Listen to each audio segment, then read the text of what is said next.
When using scissors in the art studio, you can find scissors in your table baskets. Remember, scissors are kept separate from pencils. That way, they don't harm the pencils.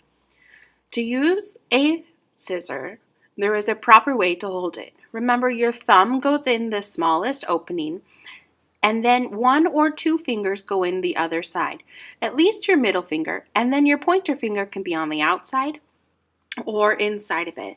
Do not try to put 3 fingers in the holes, as they will get jammed and it will make cutting really challenging. It is okay to align your hand whatever feels the most comfortable for you. But remember, your thumb stays in the little hole and on top as you're cutting.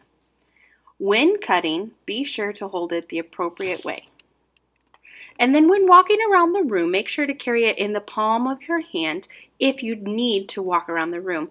Most of the time we should stay at our table, but if you're walking around the room, hold the sharp part in the palm of your hand. Also, when cutting, try not to cut on the table. Be sure to lift the paper up as you're cutting, which will allow you more control to cut the line that you want. Pick up the paper off the table and cut the line that you desire.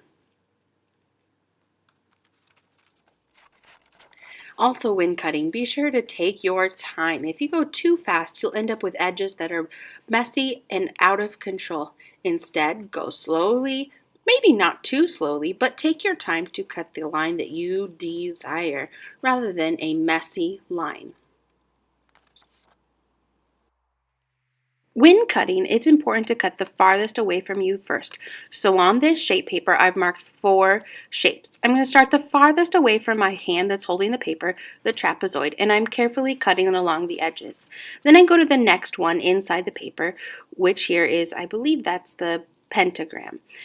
And I noticed that I cut it out of the paper and then I trimmed it off. Same with the oval. I had to cut it out and then trim off the excess because it was too much to cut it all off. When you have scraps, be sure to throw them in the garbage. Now that we've reviewed proper usage for scissors in the art studio, you are going to get a worksheet that you will complete on your own. But this one you do on your own and not in your sketchbook. Follow the directions. First draw a picture and then answer the questions. And then take your time to cut the appropriate lines.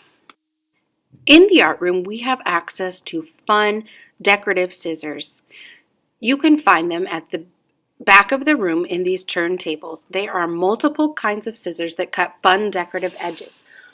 You can use these scissors to finish your worksheet and choose a design that suits you. When putting them back, notice that there are either 2 lines on top or 1 dot on top so that you know which tray to organize them back in.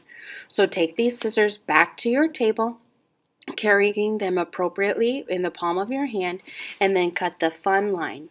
When you're done cutting your fun line, return all of the scissors, bring me the worksheet, and I will give you your punch.